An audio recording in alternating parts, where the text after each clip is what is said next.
know this, but what you are part of tonight is the largest turnout for any presidential candidate in New Hampshire. Thank you.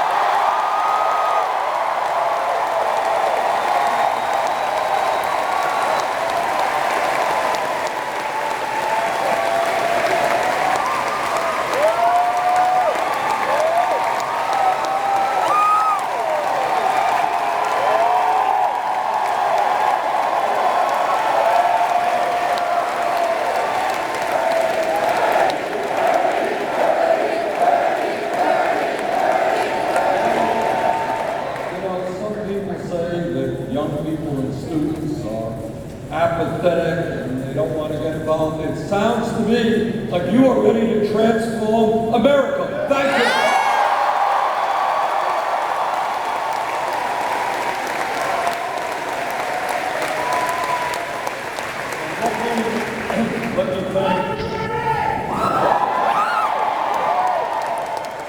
Let me thank Molly and John and Gabrielle to the left for their very warm introductions. And let me start off by telling many of you what I think you already know. In the great struggles in American history, it has not been the people on the top, not the president, not Congress, who have made things happen. It has always, without exception, been grassroots movement, people on the bottom forcing that change.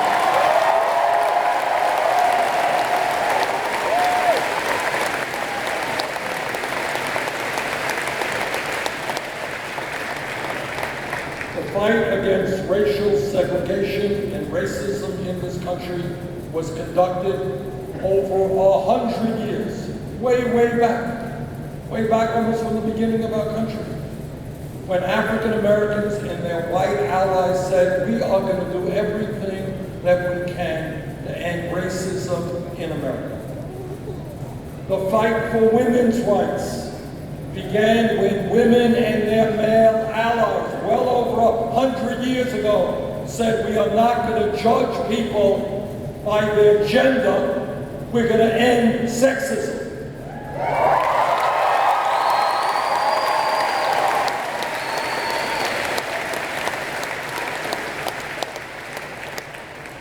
And if we were sitting here 10 years ago, and somebody jumped up and said, you know, I think that gay marriage is going to be legal in every state in this country, very few people would have believed it. But it happened because the gay community and their strong allies.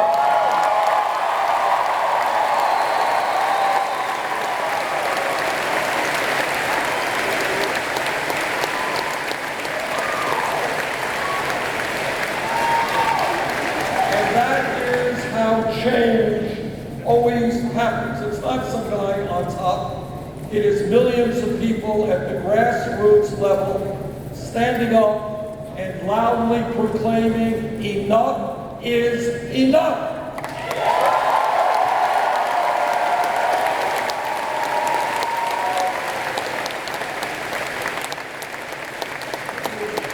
As I go all over the country, speak to large groups, what I am hearing people say is that this great country and our government must belong to all of us, not just a handful of billionaires.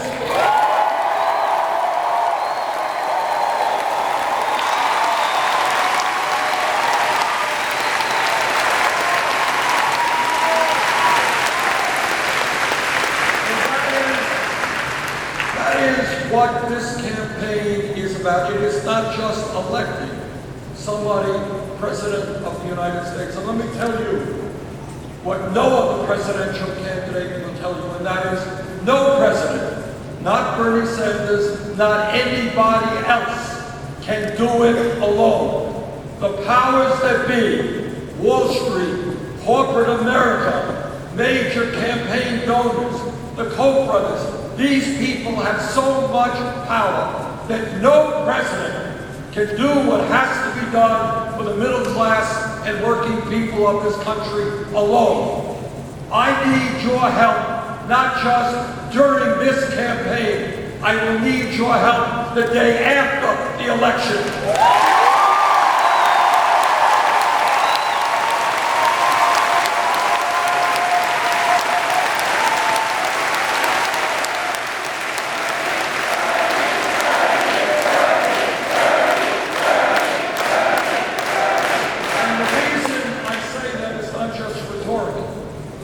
The fact of the matter is that when millions of people come together, black and white and Hispanic and Asian American, men and women, gay and straight, those people who have been born in America, those people who are not born in America, when we stand together, united, we can take them on and transform America, and that's what we've got to do.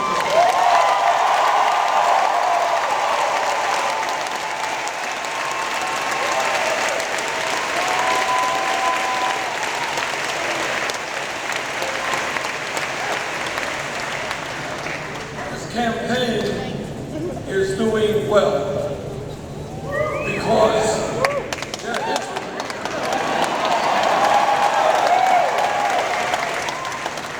now that you mention it, we began this campaign about 4.5 months ago, and most of the media and the professional pundits thought this was kind of a fringe campaign.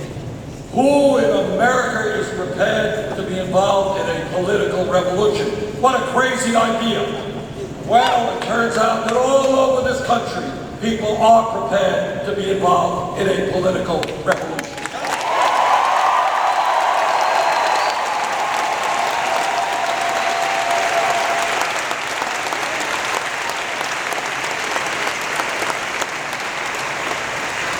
Yes, we are the only non-billionaire campaign that does not have a super PAC, and I'm proud of that.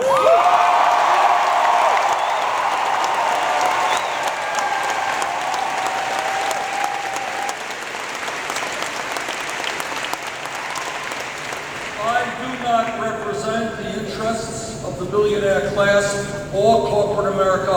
I don't want their money. What I do want and what we are seeing is hundreds of thousands of people coming together prepared to volunteer for this campaign. What we are seeing is more individuals in this country making campaign contributions to us at an average of $31.20 more than any other candidate.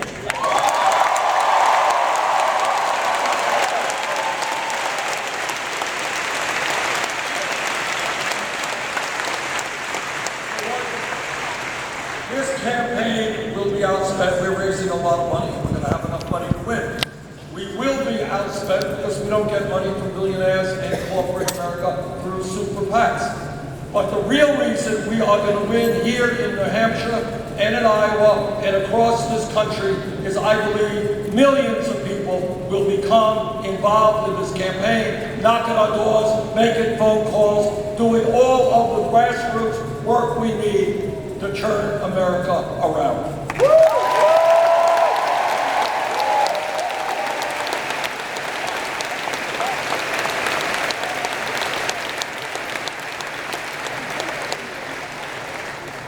Now, I think that there is something very wrong in this country when media consistently does not talk about major issues facing this country.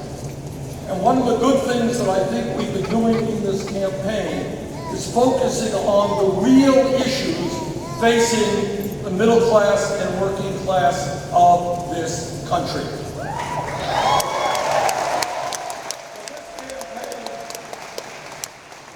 This campaign is not about my wonderful hairdo, about the nice ties I have. What this campaign is about is focusing on real issues and bringing people together around those issues. And let me just touch on some of the issues that I believe are the most important facing America and issues that are resonating with people all across this country.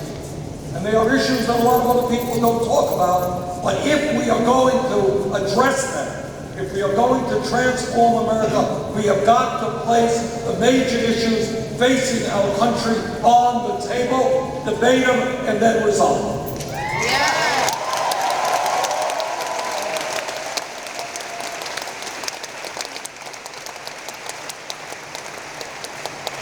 Let me begin with one issue that I think is of enormous consequence, which cannot be swept under the rug.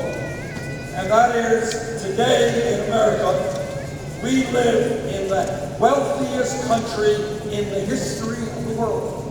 The wealthiest country in the history of the world. But the vast majority of the American people don't know that. They don't feel that. They don't believe that, because in many cases, they are working 2 or 3 jobs. In many cases, they are living in poverty. In some cases, they are living out on the street. And the reason that we do not believe that we are, in fact, the wealthiest country in the history of the world is that almost all of that wealth and all of that income today is going to the top 1%, and together we are going to change that.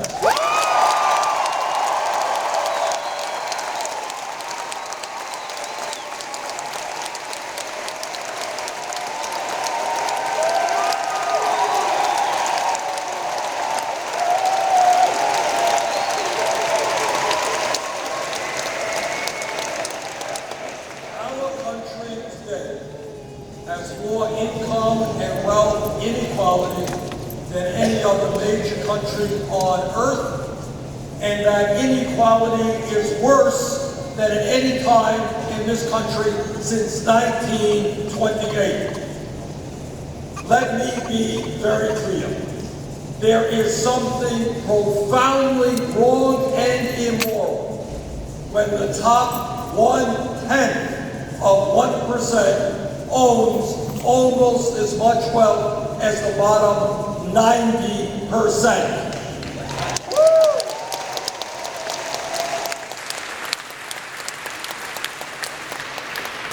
There is something profoundly wrong when all over New Hampshire and Vermont, people are working incredibly long hours. And yet today, 58% of all new income is going to the top 1%. Now, our Republican colleagues get very nervous when we talk about wealth redistribution. They get kind of shaky. Hate that phrase. But you know what? In the last 30 years of this country, there has been a massive amount of wealth redistribution. Problem is, it's gone in the wrong direction.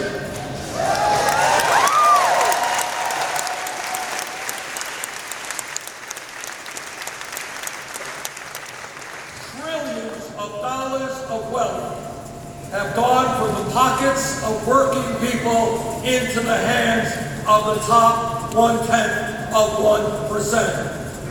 And together, we are going to reverse that flow. Yeah.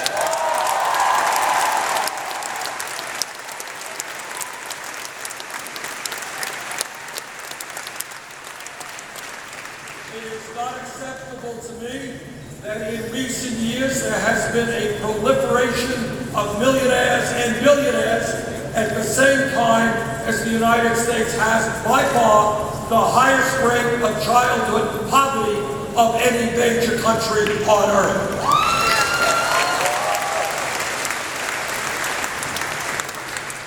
What our struggle is to create an economy that works for the middle class and working families, and not just a handful of multi-billionaires.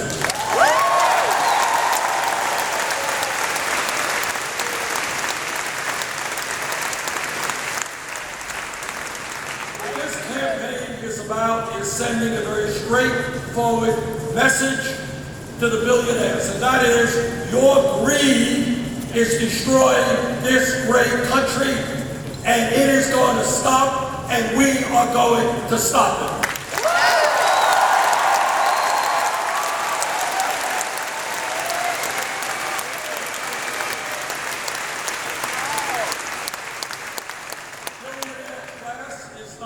Continue to get huge tax breaks when children in America go hungry.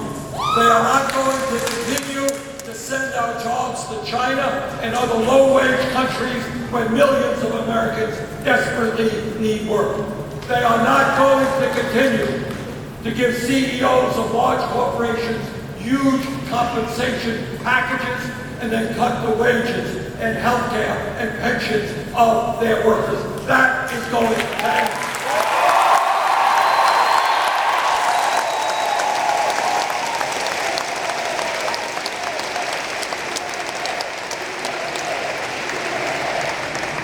That is exactly right. USA, we need an economy that works for the American people and not just a handful of people on top.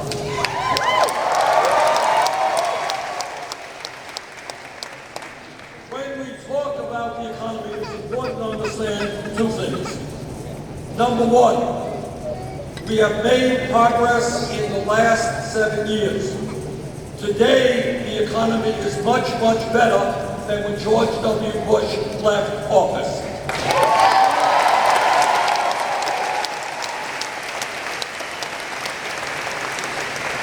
And my Republican colleagues, and some of you may have seen the debate or suffered through the debate.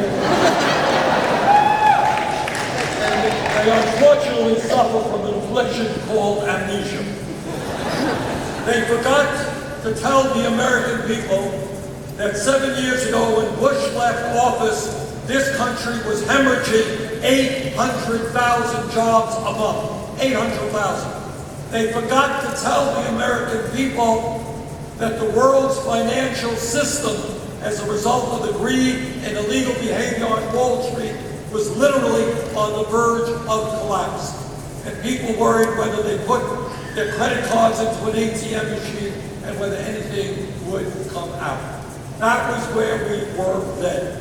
But also, it is important to understand that while we have made good progress over the last 7 years, we cannot forget or minimize the fact that for the last 40 years, the American middle class, once the envy of the world, has been disappearing.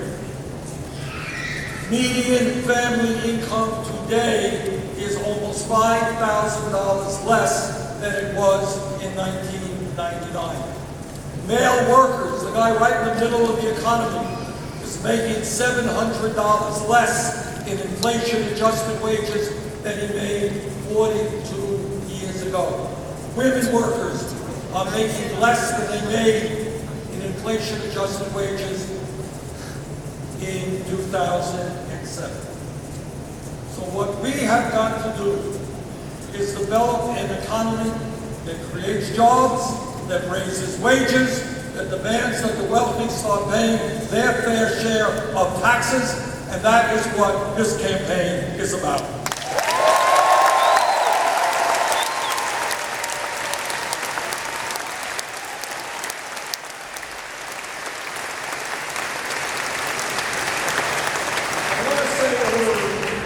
About unemployment. When you look at unemployment, sometimes people look at one statistic that comes out every month from the government. That is official unemployment, which is now 5.1%. How many people here that believe that that is real unemployment? It's not. Because there's another statistic out there.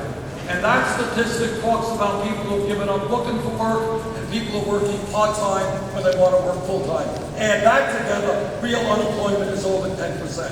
And now let me tell you something that very few people talk about, but it's an issue we must address, and that is the tragedy of youth unemployment.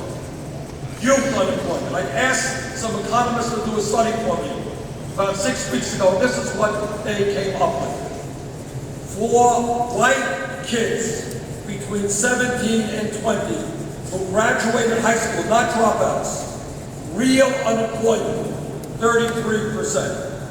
For Hispanic kids, real unemployment, 36%. For African American kids, real unemployment, 51%. In other words, we are turning our backs on an entire generation of young people. And if anybody thinks that there is not a relationship between youth unemployment and the fact that as a nation, we have more people in jail than any other country on earth, you would be mistaken.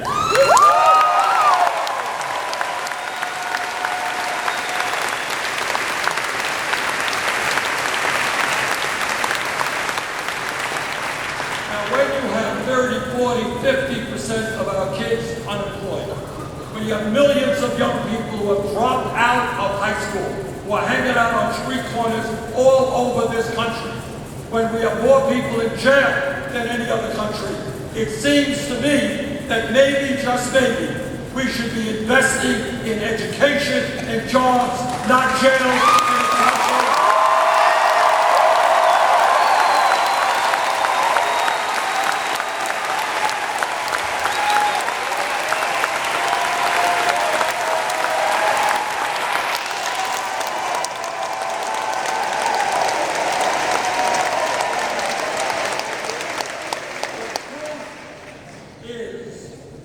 That it costs a lot more money to hire teachers, to hire counselors, to get kids jobs than it does to lock them up. It costs a lot less money to send people to UNH than to send them to jail.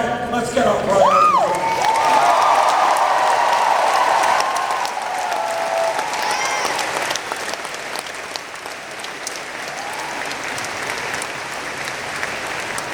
When we talk about the economy, let me raise another issue. And that is that all over this country, the reason that people are working so hard, and the reason that in America we work the longest hours of any people on earth. The Japanese are very hardworking people. We work longer hours than they do. And the reason for that is that wages in America for millions of workers are just too damn low.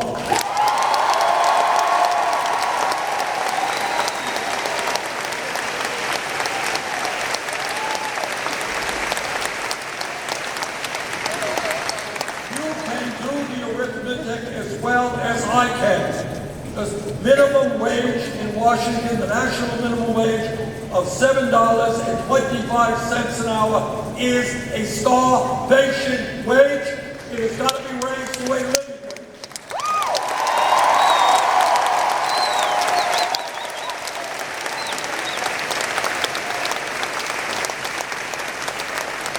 And in my view, that living wage should be $15 an hour over the next few years.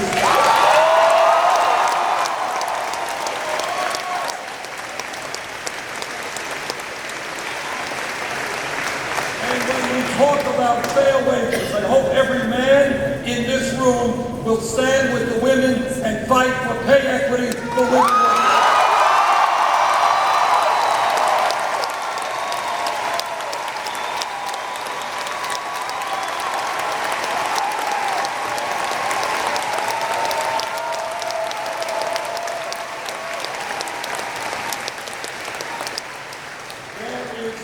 Rational economic reason why women are making 78 cents on the dollar compared to men. That is sexism. That has got to end.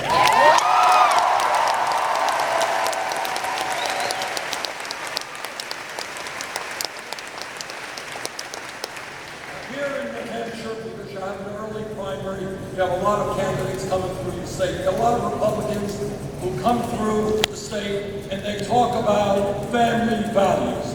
They just love families. They are not worried about family values. But let us be clear in understanding what those Republican family values are. What they believe is that women in this country should not have the right to control their own bodies. I disagree.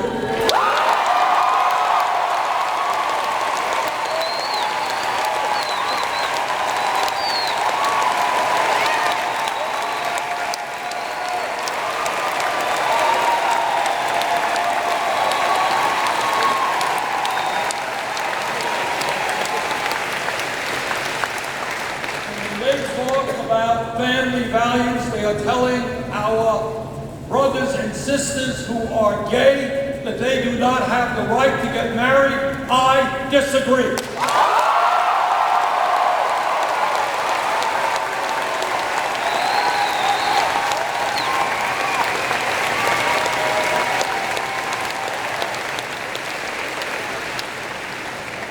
I have 4 kids, and you met one of them tonight. I got 7 beautiful grandchildren. My wife and I, Jane, have been married 27 years. We believe in family and we believe in family values.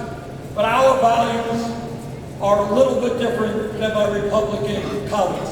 And when I talk about family values, I believe that we have got to end the international embarrassment of being the only major country on earth that does not provide paid family and medical leave.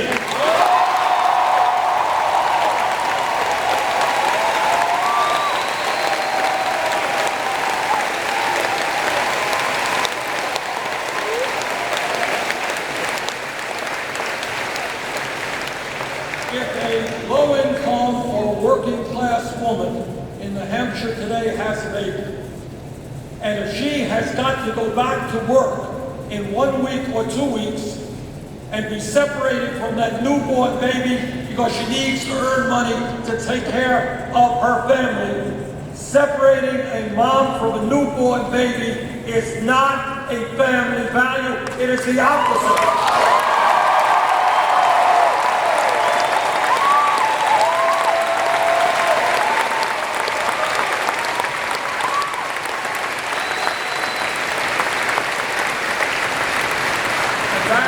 Why I believe and will fight to make happen that every family in this country gets 12 weeks of paid family and medical leave.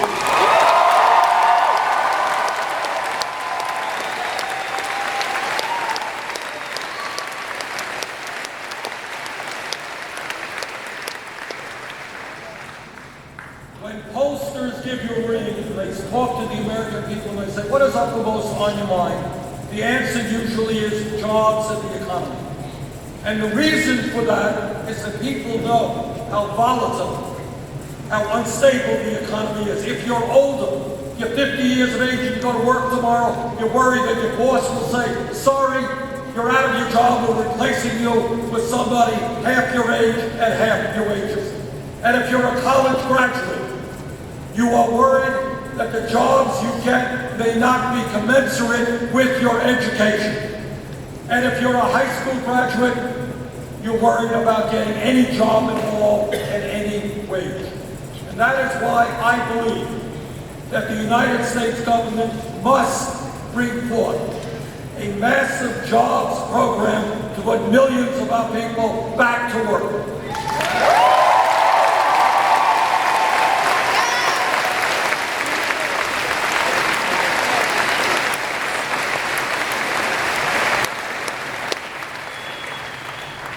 We should not be firing teachers, we should be hiring teachers.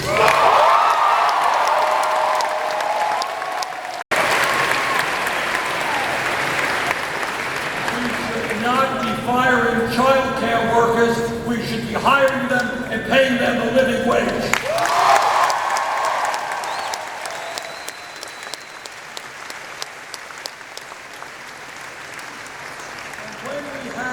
Infrastructure, our roads, bridges, rail, airports, water systems, wastewater plants, levees and dams in desperate need of repair. We have got to invest to rebuild our crumbling infrastructure and create millions of decent paid jobs.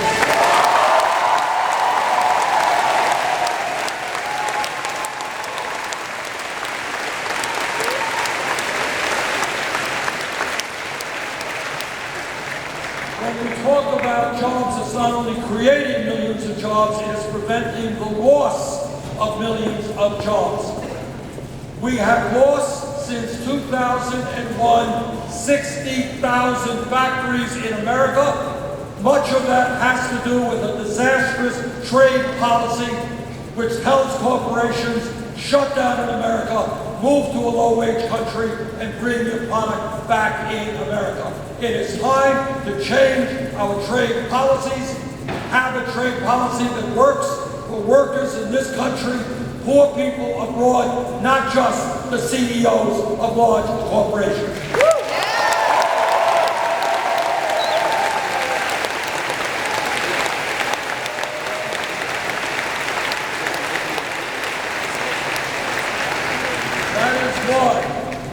I will help lead the effort in the Senate to defeat this disastrous Trans-Pacific Partnership.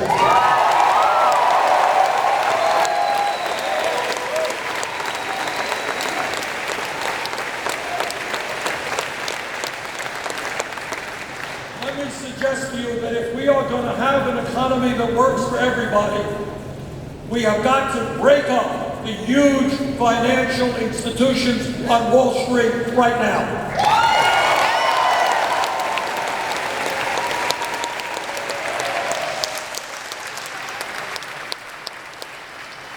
We bailed them out in 2008 because they were too big to fail us. Guess what? 3 out of the 4 largest are bigger today than they were when we bailed them out. If a bank is too big to fail, it is too big to exist. We got to break them up.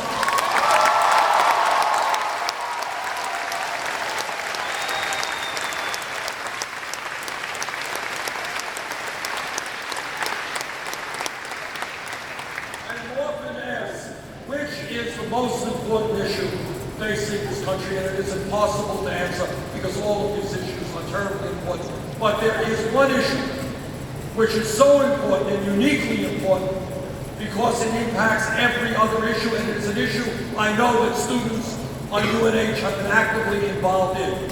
And that is campaign finance reform.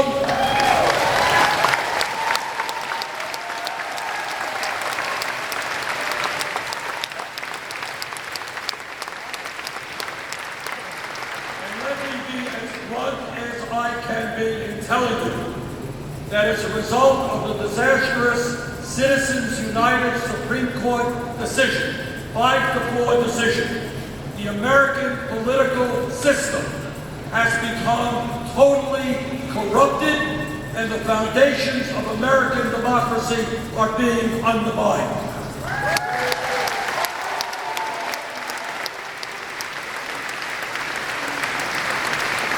What you are seeing now are millionaires and billionaires pumping huge amounts of money into the political system in order to elect candidates who will represent the wealthy and the powerful.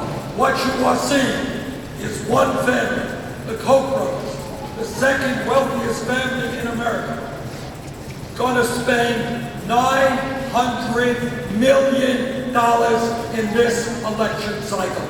$900 million. That is more money than either the Democratic Party or the Republican Party will spend.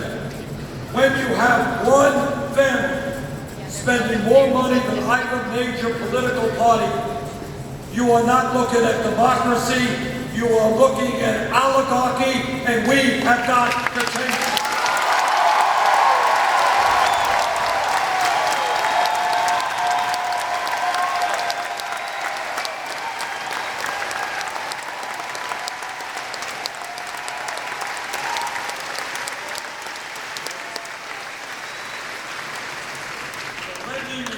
Promise I have made before, and that is that no nominee of mine will get to the Supreme Court unless he or she makes it very clear that they will vote to overturn Citizens United.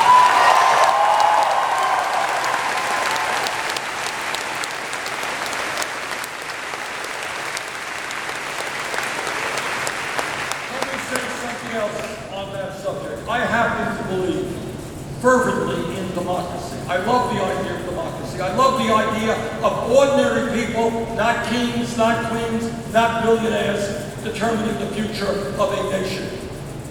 I want to see this country have one of the highest voting turnouts in the world, not one of the lowest.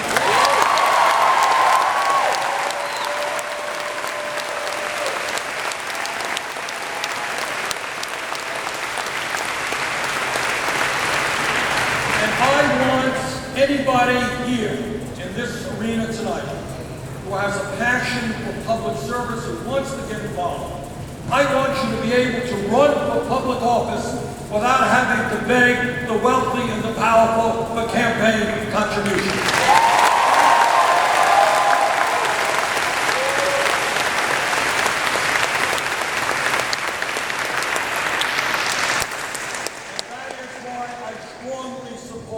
Public funding of elections.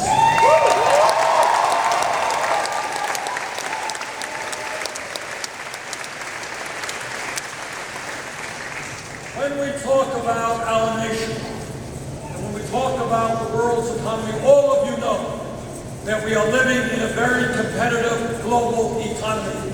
And if we are going to succeed for our kids and our grandchildren, we need the best educated workforce in the world.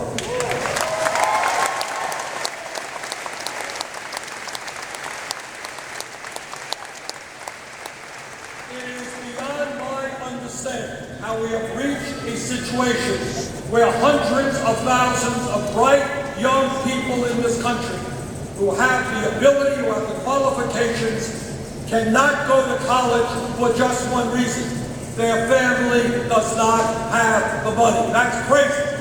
And that is why I have introduced legislation that would make public colleges and universities throughout our country tuition free.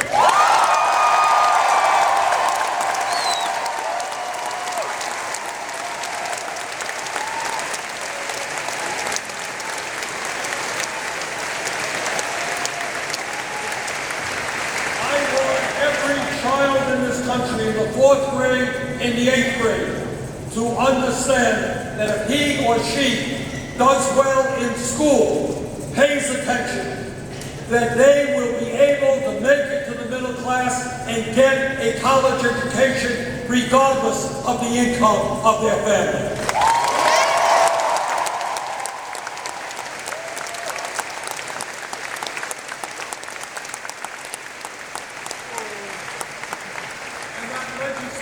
Also addresses the absurd situation in which millions of Americans today are burdened or overwhelmed with huge student debt.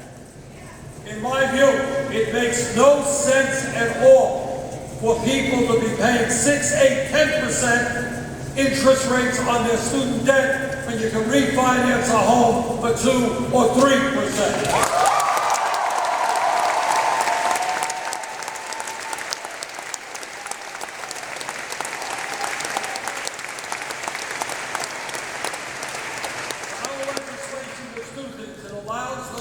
With student debt to refinance at the lowest interest rates they can find, and it also gets the government out of the business of profiteering off of student debt.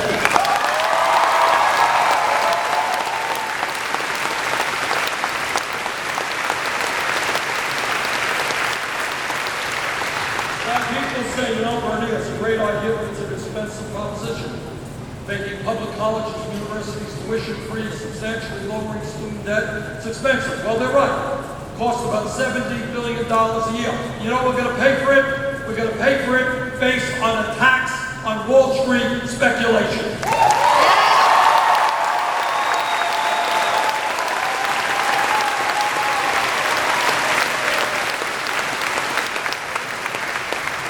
When Wall Street collapsed, they came running to the middle class and working class of this country and they said, oh, bail us out. We are in trouble. Well, the middle class is in trouble today. Now it's Wall Street's turn to help working class.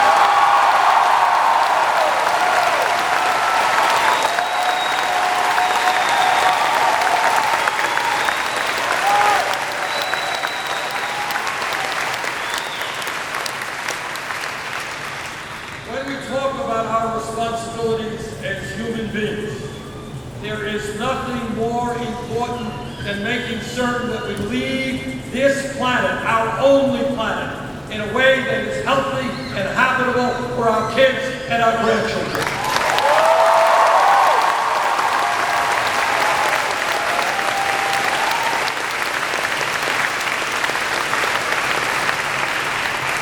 The debate is scientific community is virtually unanimous. Climate change is real. It is caused by human activity. It is already causing devastating damage all over the world. We have the moral responsibility to work with China, to work with Russia, to work with India, to work with countries all over the world in transforming our energy system away from fossil fuel to energy efficiency.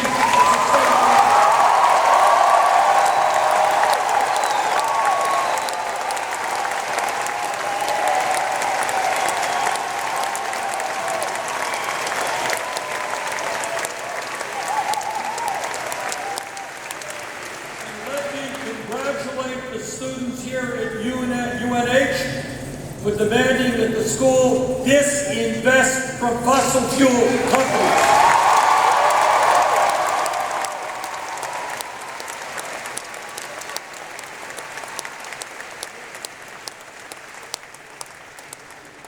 And when we talk about where we want to go as a nation, we have got to join every other major industrialized nation in guaranteeing health care to all people as a right.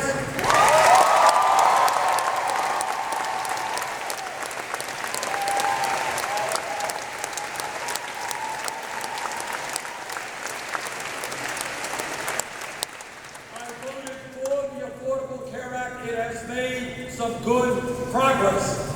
But we still have 30 million Americans with no insurance, and we have many people who are underinsured. And yet we spend far more per capita on health care than do the people of any other nation. In my view, we should move toward a Medicare for all, single-payer program, guaranteed health care for all.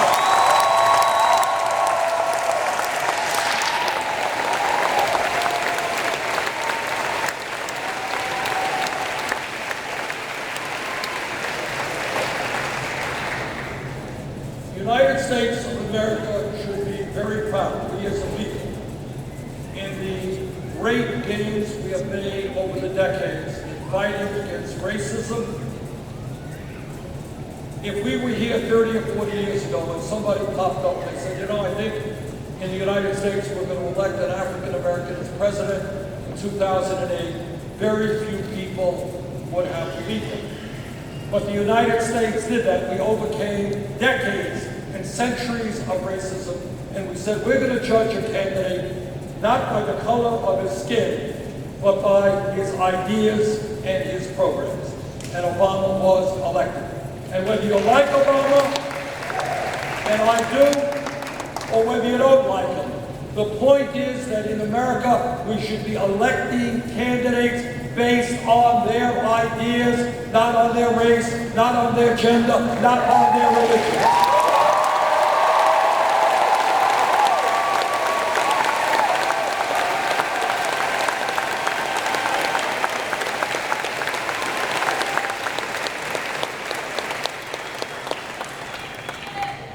But while we have made significant progress, I think everybody in this room knows that we still have a long way to go.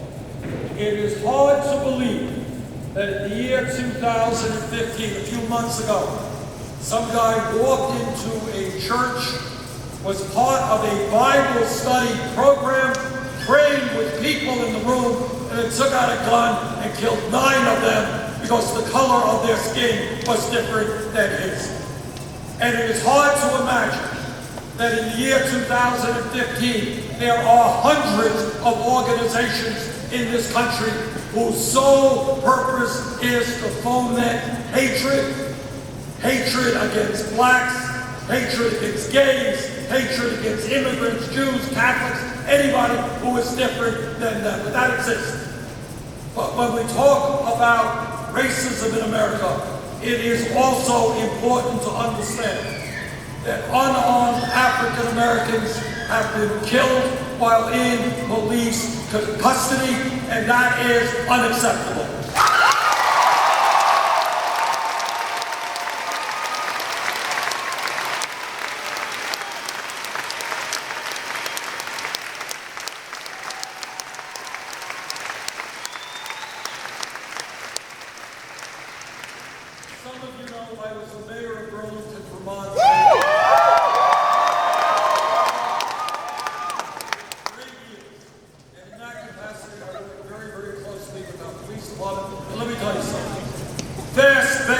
majority of police officers in this country are doing a great job. They are working hard.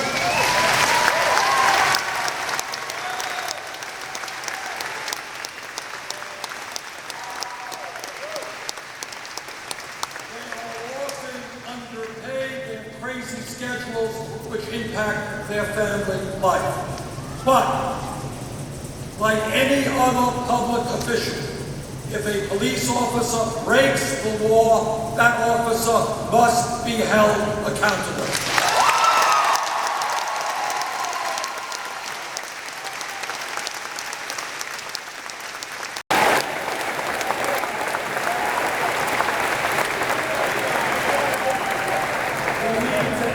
Mandatory minimum sentences.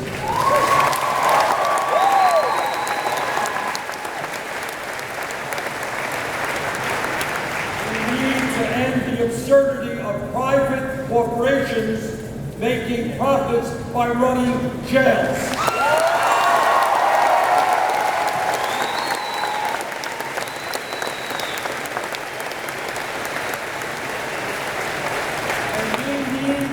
Certain that when somebody serves time, there is a pathway out of jail back into civil society.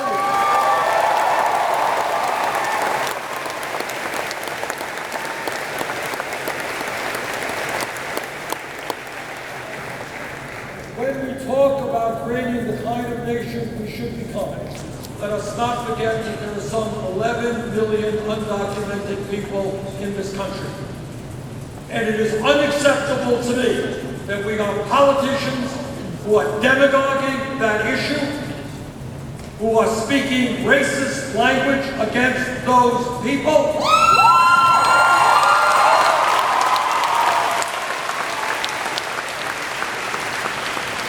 We can disagree about the need for immigration reform, but don't call an entire people rapists or criminals.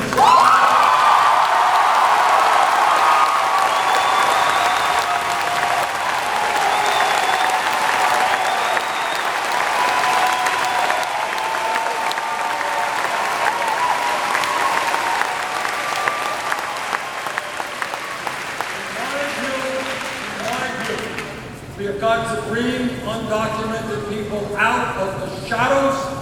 We have got to provide them legal status. We need comprehensive immigration reform, and we need, in my view, a path toward citizenship.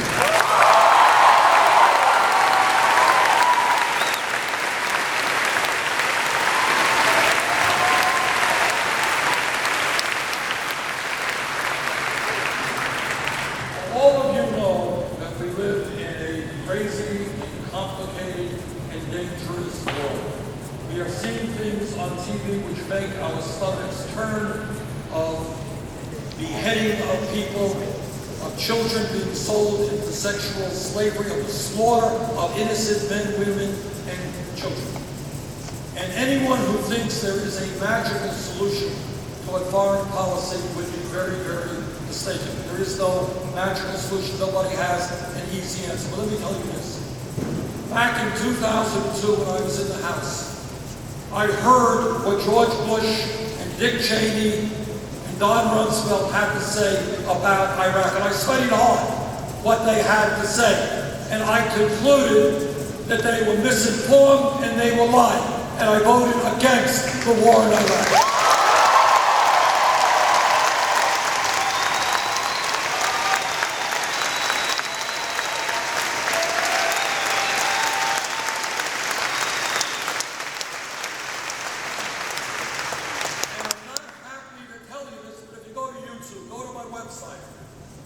What you will find is what I said at that time, and sadly, much of what I felt would happen in terms of the destabilization of that region turned out to be true. What's the point? The point is that right now, today, we're debating another major foreign policy issue, and that is how do we prevent Iran from getting a nuclear weapon, something, in my view, we must prevent from happening. The President and Secretary of State Kerry have negotiated an agreement with the P5+1 and Iran. And what it says is that Iran will not get a nuclear weapon, but we are going to do it in a way that does not enable us to go to war.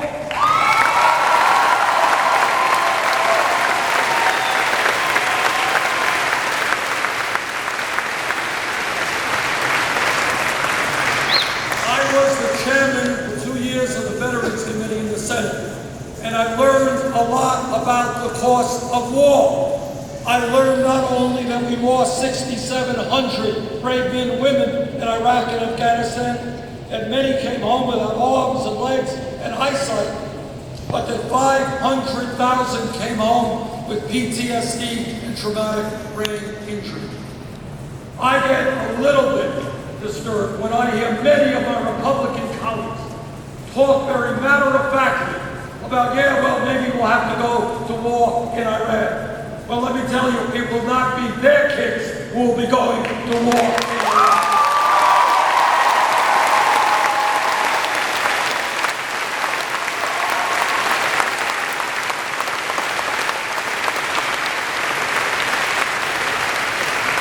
It will be the kids of working-class families and low-income families. And in my view, the sign of greatness for the most powerful nation on earth, the United States of America, is not how many wars we can get into, but how we can do everything that we can to resolve international conflict without going to war.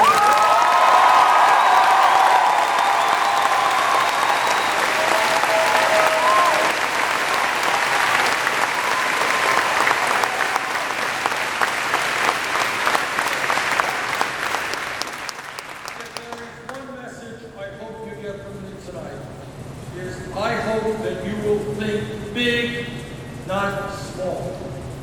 This is an extraordinary country. We got a lot of brain power. We have a lot of wealth. We have all kinds of technology. When we work together and do not allow them to divide us up, there is nothing that we cannot accomplish. Please don't tell me that the United States of America should be the only major country on earth that does not guarantee health care to all people. Do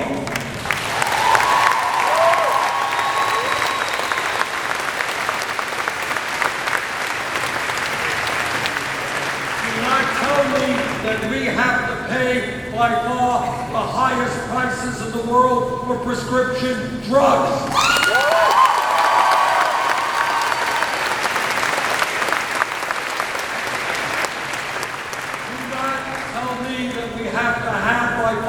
The highest rate of childhood poverty of any major country and a dysfunctional child care system.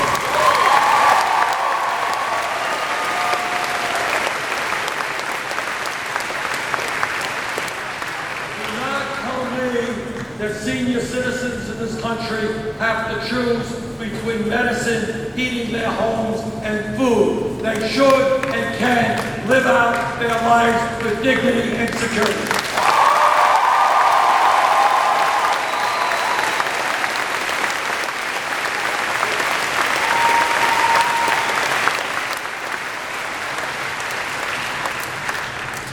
Do not tell me that we cannot become a nation where everyone, no matter their race, their religion, their disability, or their sexual orientation, cannot realize the full promise of equality that is our birthright as Americans.